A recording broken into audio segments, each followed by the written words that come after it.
શું છે? પૃથ્વી અને ચંદ્રના અંતર માટેના પ્રશ્નો પૂછાય છે. પેરીહિલિયન, એપહિલિયન, જોઈએ. વિધાનની યથાર્થતા કરે છે કે નહીં તે જુઓ. અપસોર ઘટના 3 જાન્યુઆરીએ બને છે. ઉપસોર ઘટના 4 જુલાઈએ બને છે. પોતાની ધરી પર નમેલ પૃથ્વી જ્યારે સૂર્યનું પરિક્રમણ કરે છે ત્યારે સૂર્યના કિરણોની કોણીય લંબાઈ અલગ અલગ હોવાના કારણે તાપમાન બદલાય છે, પરંતુ સ્થાન હોવાના કારણે તાપમાન બદલાય છે, પરંતુ સ્થાન છે એ એક જ છે. કોણીય લંબાઈ અલગ અલગ, સ્થાન એક જ અને તાપમાનનું બદલવું. તેનો મતલબ અહીંયા ત્રીજું વાક્ય છે એ સાચું છે. તો માત્ર 3 યથાર્થ જવાબની અંદર મૂકીએ, પણ જે બાકીના 2 છે એમાં ઇન્ટરનલ ચેન્જ કરી નાખો. અહીંયા અપસોર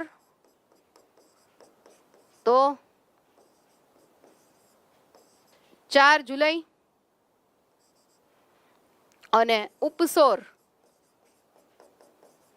તો 3 જાન્યુઆરી. તો આ રીતે. ત્યારબાદ આ શું છે? તો તમારી સમક્ષ એક છે ફોલ્ટ માઉન્ટેન અને એક છે રેમ્પ વેલી.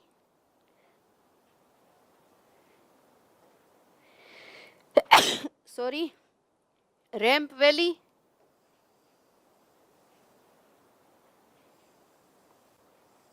આ જે બને છે એ કોઈ પણ પર્વત ઘાટીની અંદર જે આ એરિયા થયો એ રેમ્પ વેલીના નામે ઓળખાય. પણ બાજુમાં અહીંયાથી એની ડેપ્થ જોશો આ બંને જગ્યાએથી તો જાણે એક દિવાલ રચાતી હોય એવું થાય. આજુબાજુમાં એક આડસ હોય એવું લાગે. અને પછી રેમ્પ વેલી છે એ કુદરતી બળના કારણે એ ખીણ બનતી જાય. ત્યાં વધુ વિશેષ સમજવા જ્ઞાનમાં આવો. જીઓ સિન્ક્લાઇન્સ અને ફોલ્ડ માઉન્ટેન આખી ઘટના ને હું સામાન્ય 1-2 લાઈનમાં કહું તો ઘણું બધું સમજવું પડે આના માટે, પણ 1-2 લાઈનમાં ખાલી કહી દઉં તો પૃથ્વી ઉપર દબાણ બળના કારણે બંને બાજુએથી ધીમે ધીમે ધીમે ધીમે ધીમે જ્યારે જમીન છે એ આ એકબીજાની અંદર સામસામી દબાણ બળ લાગતું જાય એટલે અમુક ભાગનો ઊંચકાવ આ રીતે થતો જાય. ઇટ્સ કોલ ફોલ્ડ માઉન્ટેન, એટલે કે પર્વતોમાં ઘડી પડવી એટલે કે ગળી પડવી. એને ગેડીકરણ કહેવાય.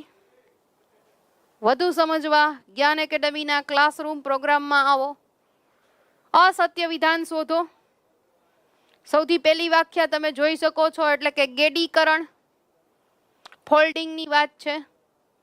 બીજી જે વાત છે એ ખંડ પર્વત હોસ્ટ પર્વતની વાત છે અને ત્રીજી રેમ્પ ઘાટીની વાત છે. તો ભૂસ્તરોના ભાગ ઉપર એક બાજુએથી અથવા સામસામી બાજુએ એક ક્ષિતિજ સમાંતર ભૂસંચાલનના કારણે દબાણ બળ લાગતા લહેર આકારે ગડી પડે છે. સેમ વસ્તુ મેં તમને લહેર આકારે ગડી પડતા શીખડાવી. તો આ ફોલ્ડિંગ થયું. બીજા નંબરે સ્તર ભંગના કારણે ભૂપૃષ્ઠ પર રચાતી આકૃતિઓ ફાટખીણ, રેમ્પ ઘાટી, ખંડ પર્વત, હોસ્ટ પર્વત છે. અને પૂર્વ આફ્રિકાની ફાટખીણ છે એ વિશ્વની સૌથી લાંબી ફાટખીણ છે. તો એ પણ સાચું છે. અને આસામમાં આવેલ એ બ્રહ્મપુત્રાની રેમ્પ ઘાટી એ પણ આ ફાટખીણનું જ ઉદાહરણ છે, રેમ્પ ઘાટીનું. તો અહીંયા 1, 2 અને 3 સત્ય વિધાનો આપેલા છે, એટલે કે ધી આન્સર.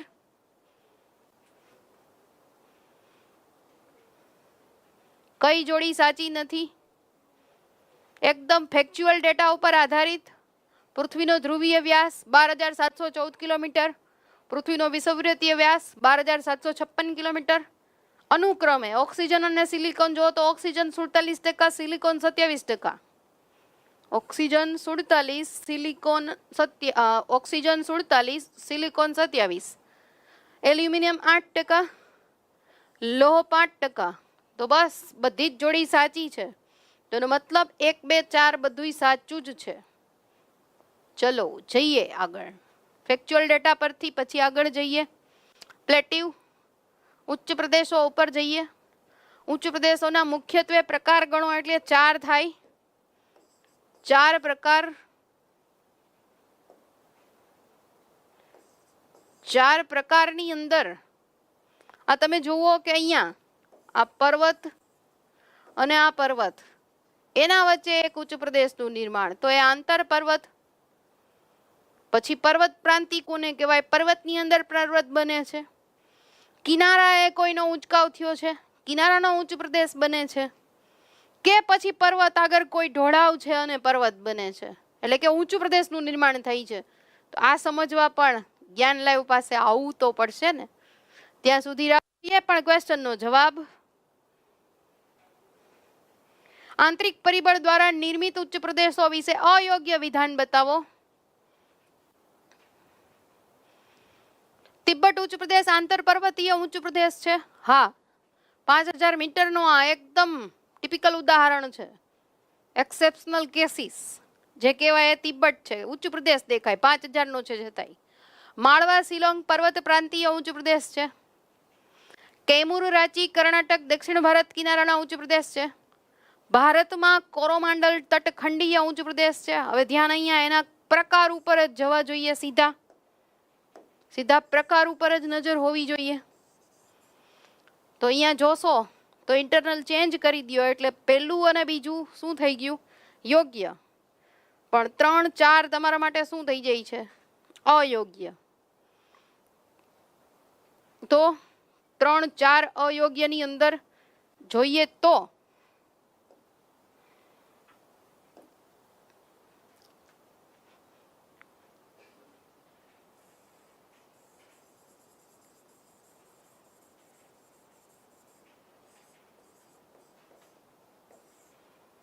આન્સર ઇઝ એ.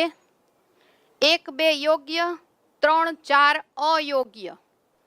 તિબ્બતનો ઉચ્ચ પ્રદેશ આંતર પર્વતીય ઉચ્ચ પ્રદેશ, માળવા શિલોંગ પર્વત પ્રાંતીય ઉચ્ચ પ્રદેશ 1 2 યોગ્ય થઈ ગયા અને 3 4 અયોગ્ય થઈ ગયા. સુધારી લઈએ. અહીંયા કેમૂર, રાંચી, કર્ણાટક આ બધાય કેવા છે? ખંડીય. અને કોરોમાંડલ કેવું ઉદાહરણ છે?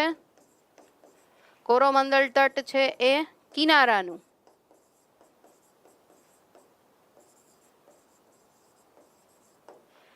તો અહીંયા આ રીતે સુધારીને જવાબ જોજો. વિધાનોમાં યથાર્થતા ચકાસો. ખુરિયા મુરિયા દ્વીપ શિવાલિક ટેકરીએ છે અને ચુરિયા મુરિયા ટેકરી ઓમાન યમન દેશે અરબ સાગરમાં છે. અત્યાર સુધીમાં લાંબા વિધાનો જોયા એટલે એમ થાય કે ઓહો, ખુરિયા મુરિયા ચુરિયા મુરિયા શું લડી લેવું આપણને એમ થાય. પણ આવું જો લડવું હોય ને તો જ્ઞાનમાં જવું પડે. તો ફરી પાછું ખુરિયા મુરિયા અહીંયા બંને જુઓ તો ખોટા જ છે, એટલે બંને અસત્ય છે. જવાબ તો બી થઈ ગયો. એટલે ખુરિયા મુરિયા ક્યાં આવશે? ઓમાન, ઓલું ચાબહાર બંદર ખરું ને, આ યમન દેશે. અને આ ચુરિયા મુરિયા એટલે કે શિવાલિકના જે નિકનેમ છે, એના સ્થાનિક નામ છે એ મુજબ એ ત્યાં નેપાળમાં એને શિવાલિકને ચુરિયા મુરિયાના નામે ઓળખે છે. તો આ રીતે આમાં બંને અસત્ય છે તો સુધારો કરીને વાંચવું. અહીંયા નેપાળ અહીંયા લખાઈ જ ગયું એમ તો. ચલો ત્યારબાદ તમને જે દેખાઈ રહ્યું છે એ એટલે કે શિયાળામાં રણનું પાણી સુકાતા ક્ષારના પોપડા જામે. એટલે આ તો બરફ વિસ્તાર છે પણ અટ્રેક્ટિવ. આ પ્રશ્ન આમનમ પૂછાઈ ગયો છે. અને ધોરડામાં શિયાળામાં રણનું પાણી સુકાતા ક્ષારના પોપડા જમે તો ક્ષારથી છવાતા ભાગને શું કહે છે? ખાર.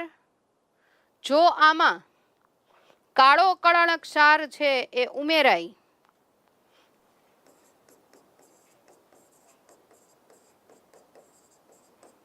રેતી માટી ઉમેરાય ઝીણા તો એ ખારાસરી છે, અને જો રણનો ઊંચો ભાગ હોય તો લાણાસરી છે. તો એ માટે વિધાનો ચકાસો સાચા છે કે ખોટા. પૃથ્વીની ઉત્પત્તિના સિદ્ધાંતમાં દ્વૈતવાદ અને અદ્વૈતવાદ બંને સમાવિષ્ટ છે. અદ્વૈતવાદી કાન્ટ અને લાપ્લાસ ન હતા. કાન્ટ અને લાપ્લાસના સિદ્ધાંતોમાં જે સ્થિત છે એ મુજબ જ માનવામાં આવે છે, કારણ કે આ બે અદ્વૈતવાદી હતા, કાન્ટ અને એનો શિષ્ય લાપ્લાસ. અને અદ્વૈતવાદી હતા તો કાન્ટ અને લાપ્લાસ અદ્વૈતવાદી ન હતા. આ સેન્ટેન્સ બને છે. એટલે બીજું શું થયું, ખોટું થઈ ગયું તમારા માટે અહીંયા મુજબ? તો બે ખોટાના લિસ્ટમાં છે. 1, 2, 3 સાચા છે, બને જ નહીં. 1, 2 માત્ર સાચા છે, બનશે જ નહીં. 1, 2 સાચું ને ત્રીજું ખોટું. કાન્ટ અને લાપ્લાસના સિદ્ધાંતો જે સ્થિત છે તે મુજબ જ માનવામાં આવે છે. અને 1, 3 માત્ર સાચા છે. તો અહીંયા જવાબ શું આવશે? Answer is D. એટલે કે 1, 3 માત્ર સાચા, બીજા નંબરનું ખોટું. એટલે તમારે અહીંયા ન છે એ જો વાંચવું હોય તો એ અદ્વૈતવાદી જ હતા. આવું હોવું જોઈએ. ચલો, અહીંયા તમને એમ થાય કે મહાકાળીમાં અને બ્રહ્માજી શું કામ મૂક્યા છે? તો આ જોવા માટે પણ જ્ઞાન લાઈવ એકેડમીમાં ભૌતિક ભૂગોળમાં મારો પોતાનો લેક્ચર છે. એકવાર જીપીએસસીના સ્ટુડન્ટ એ લેક્ચર જોવો અને ક્વોલિટી ખબર પડશે. અને એમાં મેં આ વર્ણન કરેલું છે. છતાંય એટલું કહું કે અહમ બ્રહ્માસ્મિ, એક બ્રહ્મ છે અને એમાંથી બધું ઉત્પન્ન થયું છે. તો એ મુજબ આખો સિદ્ધાંત વર્ણવેલો છે. જોજો, આઈડિયા આવશે એ લેક્ચરમાં પણ.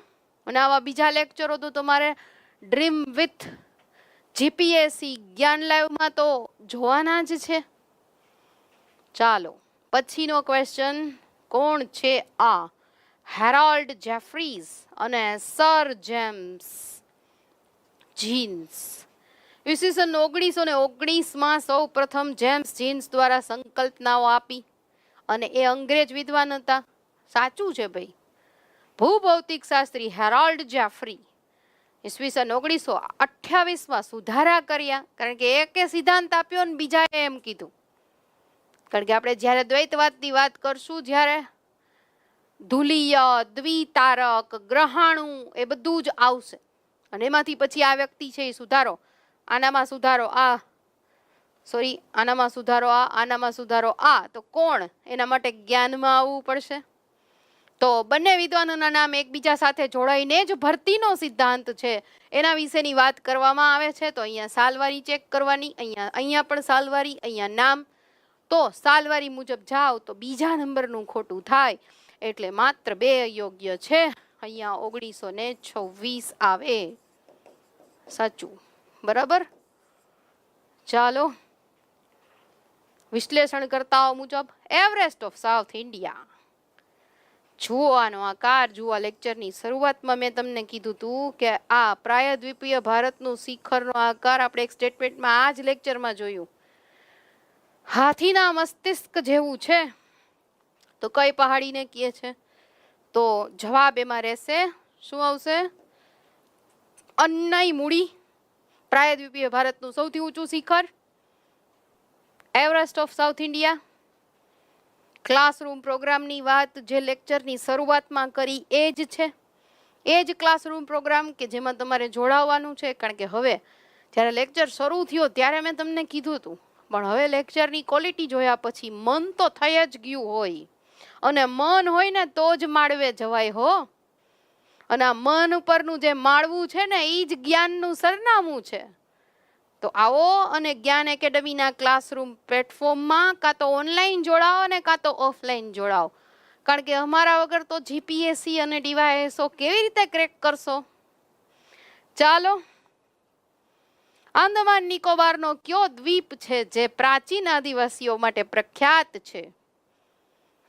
આંદામાન નિકોબાર. કેટલે મારા ભેગા તમે આજની યાત્રામાં આવ્યા તો ઉત્તર સેન્ટિનેટલ એમાં જવાબ આવશે.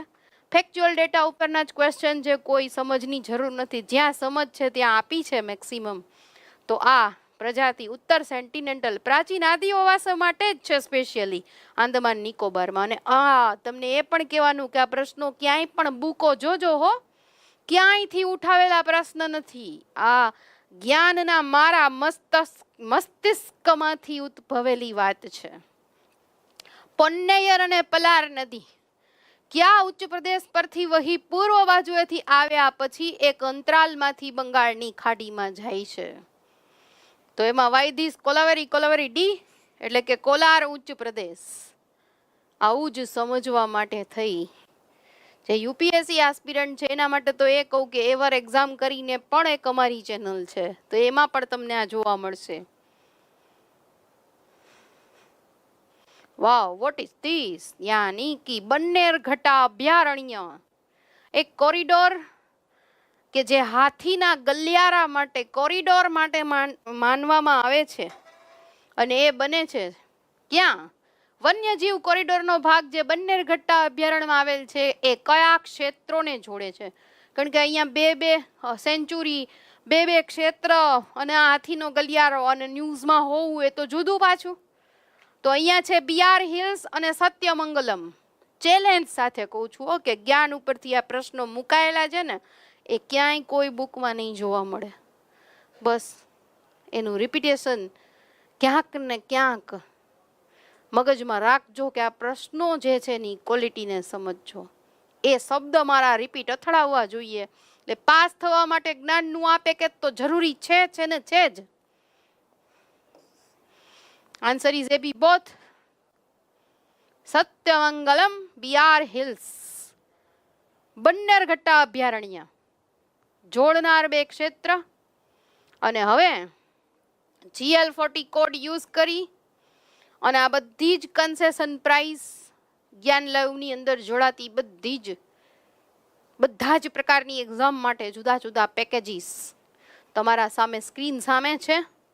પણ ક્લાસ 3 માટે થઈ અને 10,999 છે અને એનો કોડ GL50 છે. તો બસ છેલ્લે તો ડેમોમાંથી અહીંયા જ આવવાનું ને.